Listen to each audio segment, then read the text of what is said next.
What we recognize with injury prevention is that we don't want to place any child or any family in a cocoon.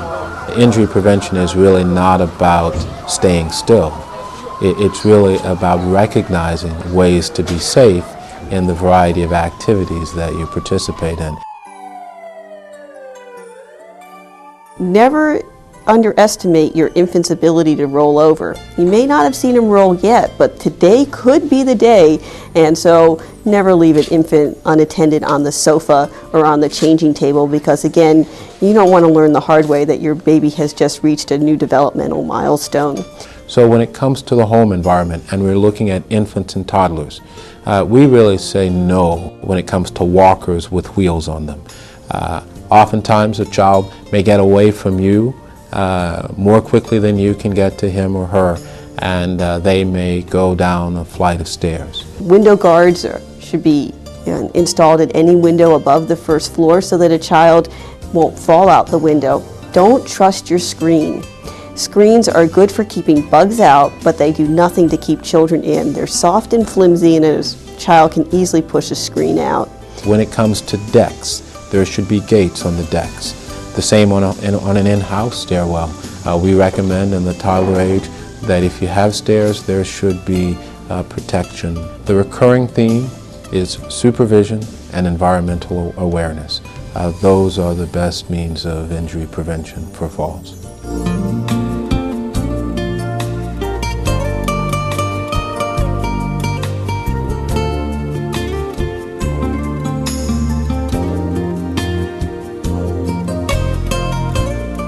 I like to call the age from about 6 months to 2 years the vacuum cleaner age, because they crawl around and everything goes into their mouths. And so the first thing that parents need to do is to be aware of that and really make sure that in the areas where small children are, that there aren't small objects.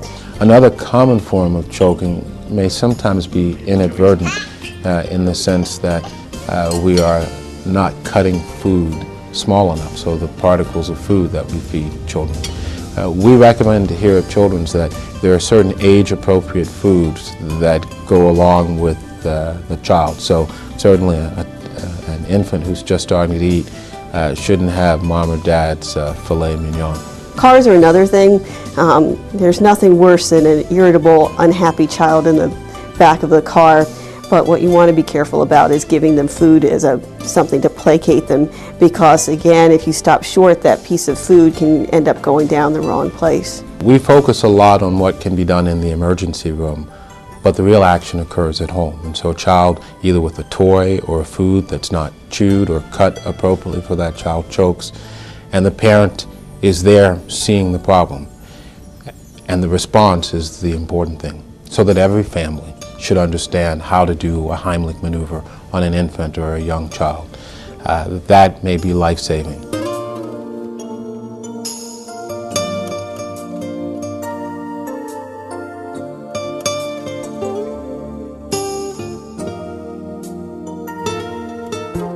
It doesn't take more than an inch of water for a baby to drown because they can't get themselves out of the water. A child may be in the bathtub, the phone rings, and in that split second that it takes to answer the phone, something significant can happen. For older kids, particularly toddlers, that 1 to 4 year old age group, but also the older kids, family pools are the leading source of drowning.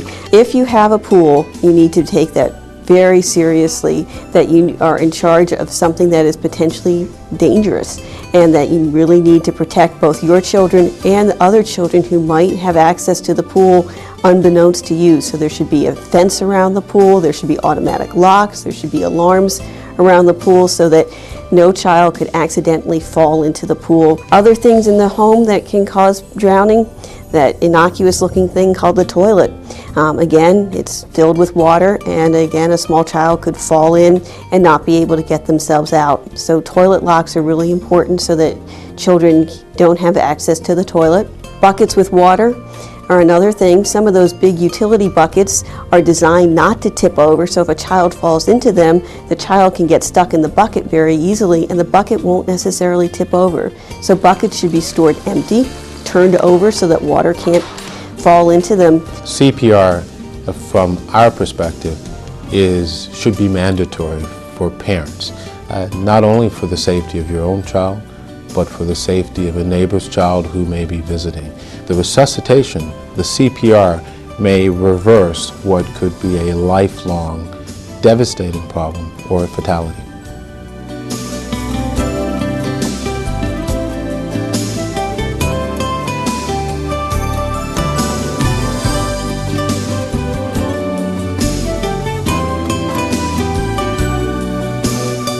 Kind of get down on your hands and knees and pretend that you're a small child and see what you can get at. And if you can get at that bleach, laundry, detergent, cleaning solution, then your child can, and it's not in the right place.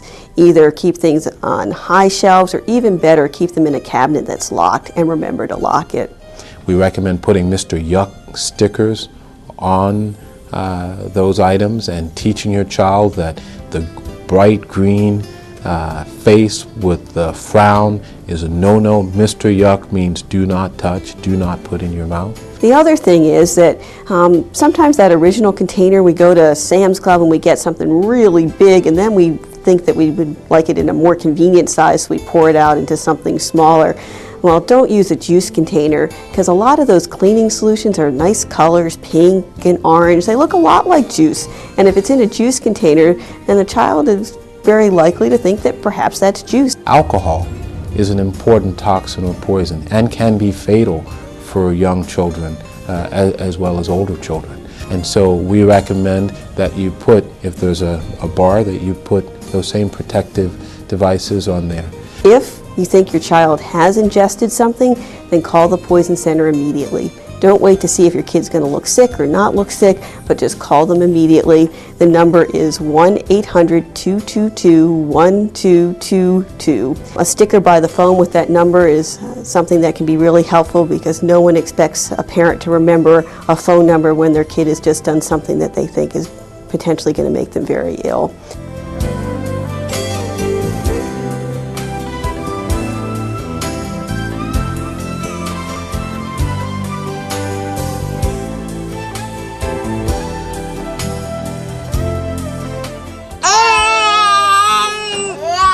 Being a parent is really hard work, especially with a new infant.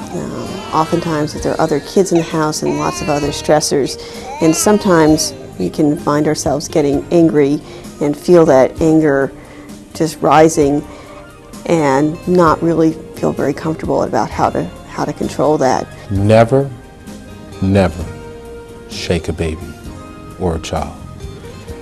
We sometimes think that may get them to stop what they're doing, but that can cause irreversible, irreparable, permanent brain injury or death. But if you feel yourself getting to the point where you're out of control, put the baby in a safe place. Put the baby in its crib and just walk out. Take a few minutes, deep breaths, count to 10, warm shower, call someone, your mom, your friend, someone, your next door neighbor. Just get someone to help you help take care of that baby. We don't like to hear babies cry, but it's far safer to have the baby crying in the next room in a safe place than having you continue to get frustrated and then ultimately do something that you will likely regret. The safety in the automobile should begin from the moment your child leaves their place of birth. And infant seats, convertible seats, or boosters should be used for children up until 8 years of age. Kids should always be restrained every time they're in a motor vehicle. That's the first rule. The second rule is that parents need to be restrained every time they're in a motor vehicle, because your children are great imitators. They're going to do exactly what you do, and when they're a little bit older and they're not under your power, then they're going to do what they've learned from you. There are places in which, and we may see this periodically, when someone decides it's safe in a parking lot or on a farm to have your child drive the car. No, that's not safe by any means.